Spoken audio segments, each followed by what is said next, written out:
I'll introduce myself. My name is Rene, karat. My parents came from Paris, although they were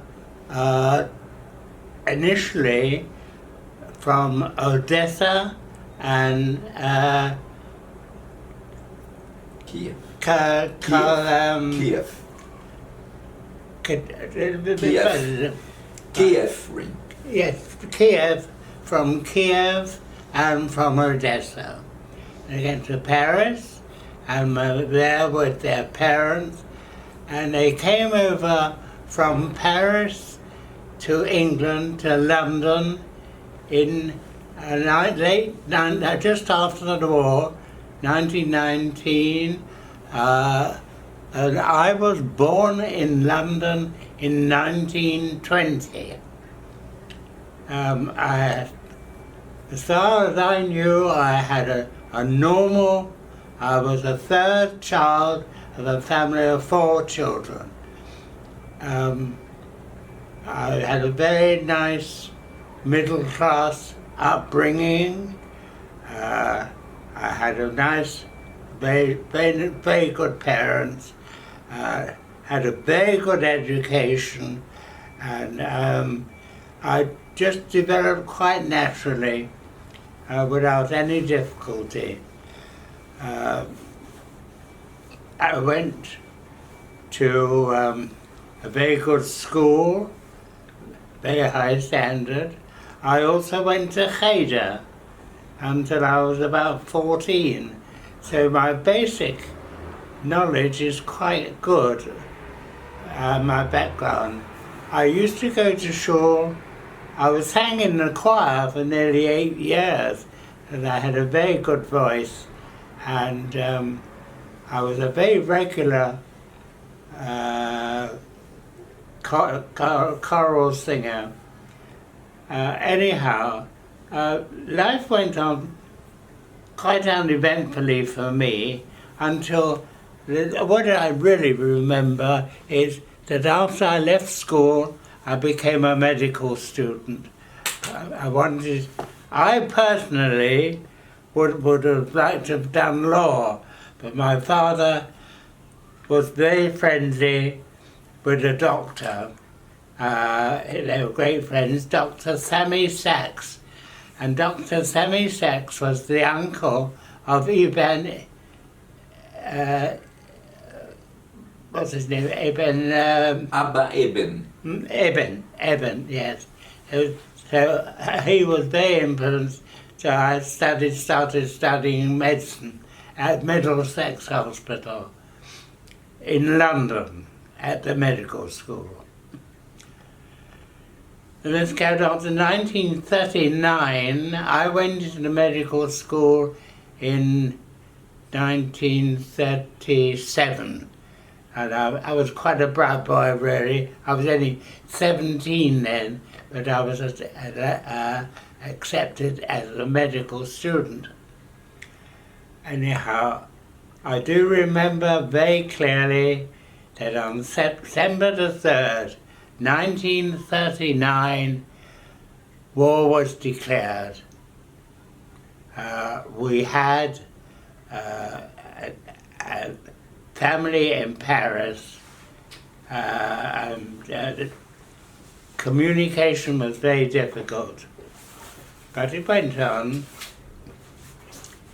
Anyhow, war broke out, and I carried on for a while as a medical student at Middlesex. Then I became very restless because I was then 19, because we were losing communication with all my father's family in Paris.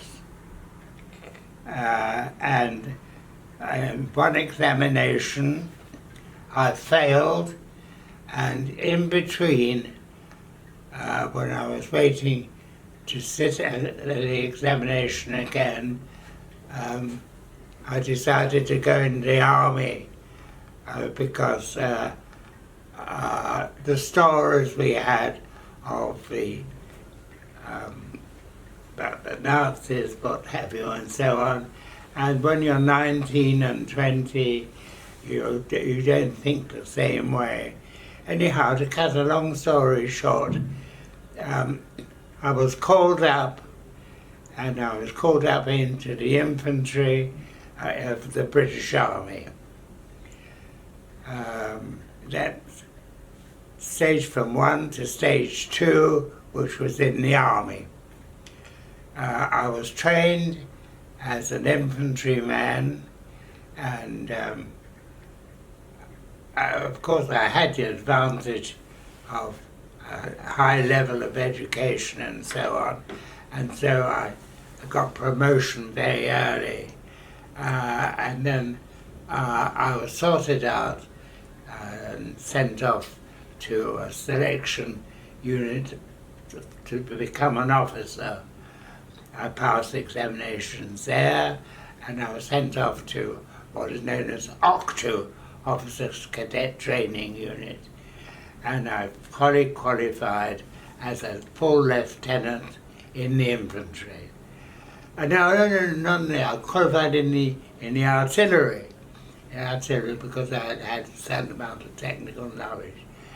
I went through all that course and so on, but then the British Army was becoming short of infantry material, and they took the younger and active men, a very fit young man. I was taken out of the artillery and sent off to join a crack infantry regiment.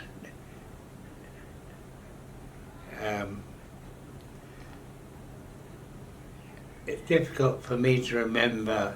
This is over 70 years ago.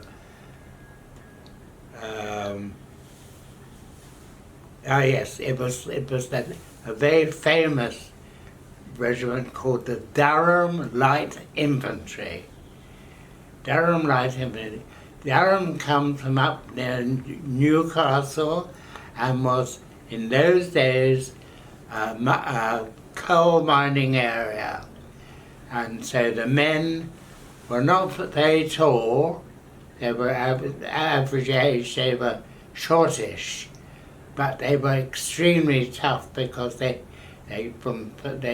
grew up as coal miners, and so they were very good material for the infantry. Anyhow, to cut a long story short, I became, from an artillery officer, I became an infantry officer. And then, time had gone past, we were now in 1942, I think, but the army, or remains of it, had been brought back to England, and we were preparing for the invasion. And I trained with the Durham Light Infantry for the invasion. We did our training in an area called Nightingale Forest, which is the property of the Duke of Mountbatten. That was his private property, and just outside Southampton. Now, those are things that I remember. I mean, I'm going back to 1942, 43. Anyhow, we trained there, and we trained for the invasion at Nightingale Forest, and we went. It came the day. We did training, all what they considered training for infantry invasion. We had all sorts of experiences. In that period, my mother died. They gave me leave to go to go to my mother's funeral, which was very good. Anyhow, came the invasion. We marched from just outside Southampton, and we mounted on landing craft, or landing ships. Landing ships were bigger infantry conveyance vehicles on the sea, and from those we were transferred to from landing ships to landing craft. So there were, I can't remember, maybe 40, 50 people on the boats that you see, who actually came off the ship into the sea and did the landing. I remember the crossing very well. We came out at night,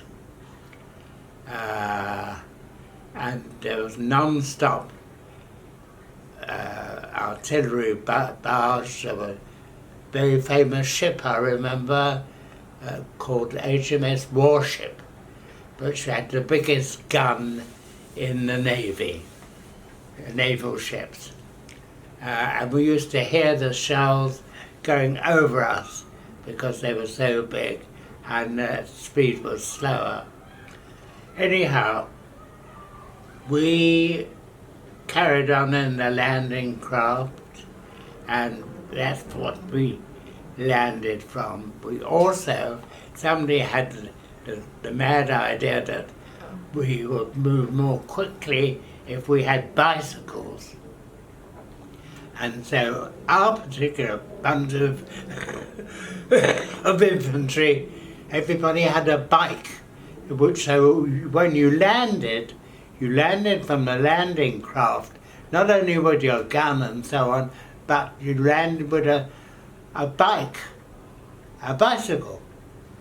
Only in the English army could they have such an idea to carry, to go into an invasion carrying a bicycle with you. Anyhow, we did the landing and carried on and survived the opposition on the landing, and there were the thing that I remember most vividly of all was the sea. The sea wasn't blue. The sea was red. Not so much from human blood, but where we landed was an agricultural area, Aramiage. There were so many cattle being killed and bleeding from the shelling in the water, so that the sea became more red than any other colour. It was very impressed on me. I remember that. Anyhow, we carried on with that, and that according to schedules, and we made some progress. And then after a rest one day, we were going to make, we did another advance, which became the Battle of, the first major battle where the German army had been properly organized, and they were very well organized, and we walked in, and we were being cut down like nothing.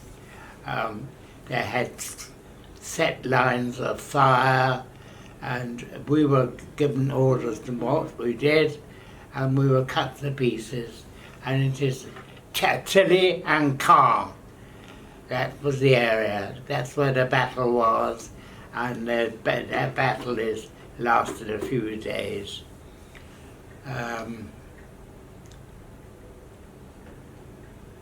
that's where I was wounded at night time. Now,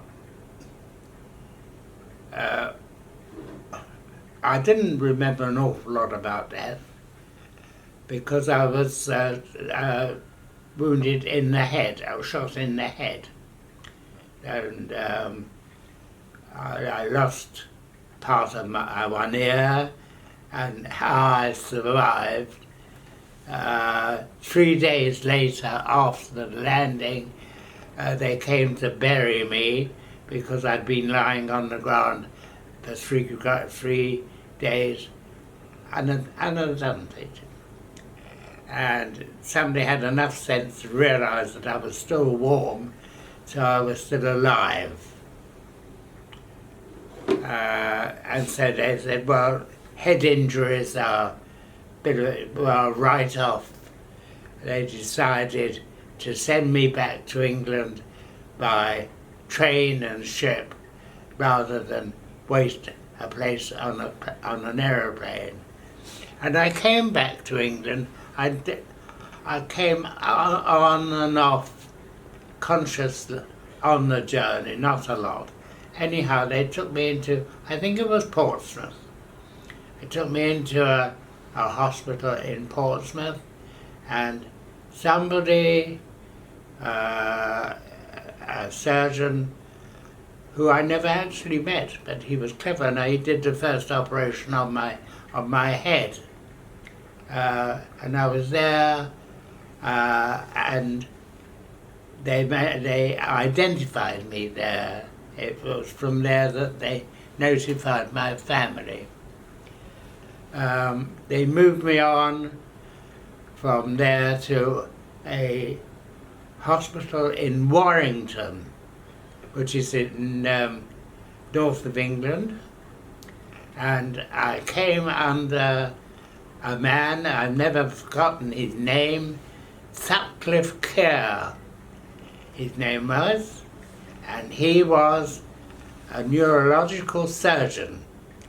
I think he came from Liverpool, and he did the first big operation on my head, which I survived, and I had a second as well from him.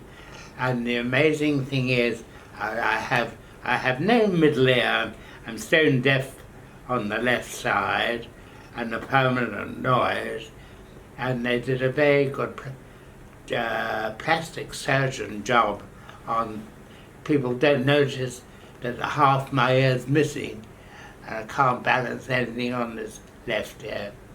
But I've got a permanent noise in my head, apart from being deaf, to an increased extent over the years, and my right ear, thank God, was unaffected. And cut a long story short again, the months went on. I was a patient in a hospital. They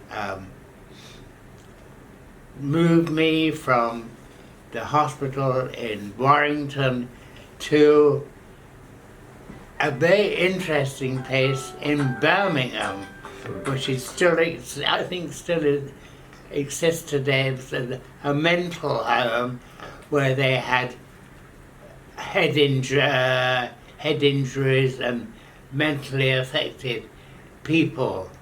It was a very specialized hospital. And when I got there, there were 3 people in my one ward and 2 in another. Within 2 days, the other 2 officers, very differential officers, ward, etc., a building. I was alone. There was the man who was been in the RAF, he'd been moved out, and somebody else had also been moved out. And so I was left by myself, and very difficult to retain one's intelligence when you're living in a glorified hospital ward, what it was alone. So you saw, the only life you saw was the nurse who'd bring you food for breakfast, lunch and dinner. But they kept me there, and I walked around the grounds, which were Great Bar Colony. That is the actual name of the place. Great Bar Colony, and it still exists.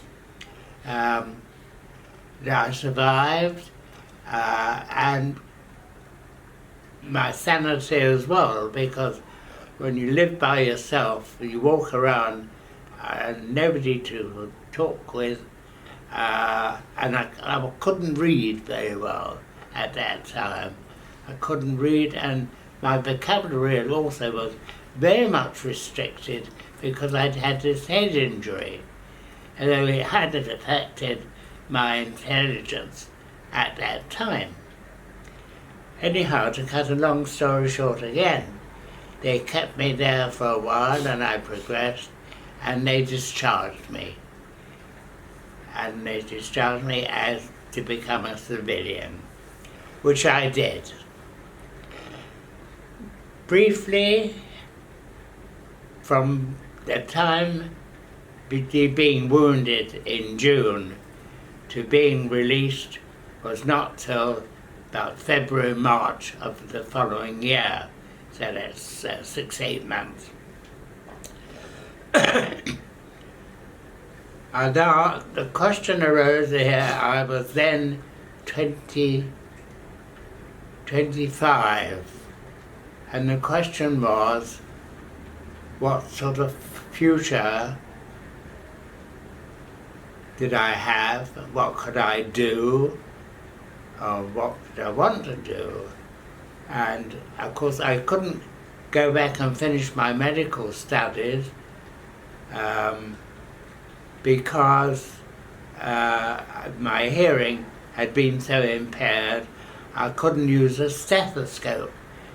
I couldn't hear properly through a stethoscope. I heard artificial noises and so on. It was like listening to a telephone exchange, not listening to a human heart. So my future in medicine was finished, and I had a few offers of different apartments and so on, and I must admit it was one of the few occasions when I listened to some advice from my father.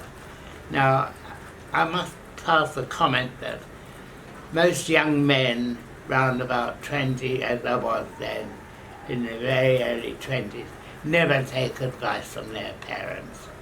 And when you grow older and you have children and you try to advise your children, you find it's precisely that. They're just as obviously never listen to advice. But my father's advice was this. He said, you passed your exams in surgery, in medicine, because it splits in two halves, medicine and dentistry, and the Royal College of Surgeons of England. Then you've got good hands, you'll become a dentist. And of course, I reacted normally to who the bloody hell wants to be a dentist of all things. As everybody at that stage, and I'm going back 60, 70 years, who wanted to go to the dentist or to become one anyhow. He said, but you've got the surgical experience, you've got good hands, and it's an associated occupation, etc. So I'd had offers to go on to something in the stock exchange in the city and so on, but I was used to hospitals, and I decided I would try. Now, there was in London more than one dental school, there was a famous one, the most famous in the British Empire at the time, was Guy's Hospital, which is at London Bridge. And they had a dental school, which was the leading dental school in the country. And anyhow, I applied to become a student. I was supported by a very famous professor of medicine, physiology, Professor Samson Wright, who was Jewish, quite religious. He supported my support, and so they accepted me as a student, and I didn't have to pay any fees or anything. It was under government supervision, and I became a student at Guy's Hospital Dental School, where in the first few weeks I quite fell in love with the new sphere altogether. Like anything else, there was tremendous advances going on in all sorts of materials and technique and so on, and that particularly was in dentistry at that time. And so I was fascinated by it, and I decided that I would finish my course, which I did, and I became a dental surgeon. I took my degree from the Royal College of Surgeons of England. And from then on, I carried on for the rest of my life in practice as a dentist one way or another. I did rather well.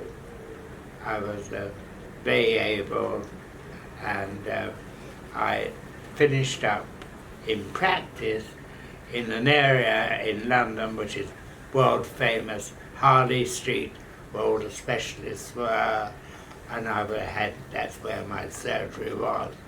And I also had an appointment to hospitals.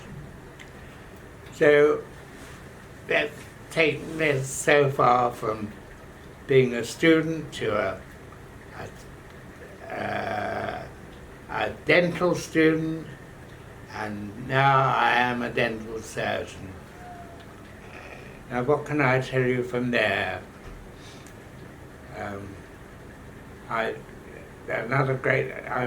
always consider myself a very lucky man. My sister, who had been on holiday in Turkey, I think, and she met a family there, a woman who had two girls with her, apart from her young son. One of the girls is still alive. She's 96 Joan, and she was friendly with another girl. And cut a long story short, my sister introduced me against my will, because she was 6 years younger than I was, and of course, being an ex-officer in the army, I was a very mature specimen at 25, 26, and she, what was she? Anyhow, she was 6 years younger. And to cut a long story short, after meeting her for about 3 or 4 weeks, I decided that's the girl I wanted to marry, and I did eventually, of course. What else can I tell you? We had a typical middle-class English life at that time, a professional class. And we reared a family, 2 children, a daughter and a son. And unfortunately, my daughter died suddenly a few years ago, but my son is still very much alive, and neither of them are interested in medicine or dentistry.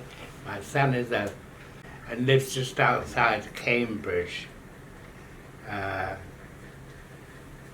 And that's about the story of my life. Well, not exactly, that's not so, because my daughter decided that she wanted to see Israel. She was a very clever girl, and she came and stayed on a kibbutz where my son was doing a year before going to university, and she met on the kibbutz a young man who is with us. This is the young man.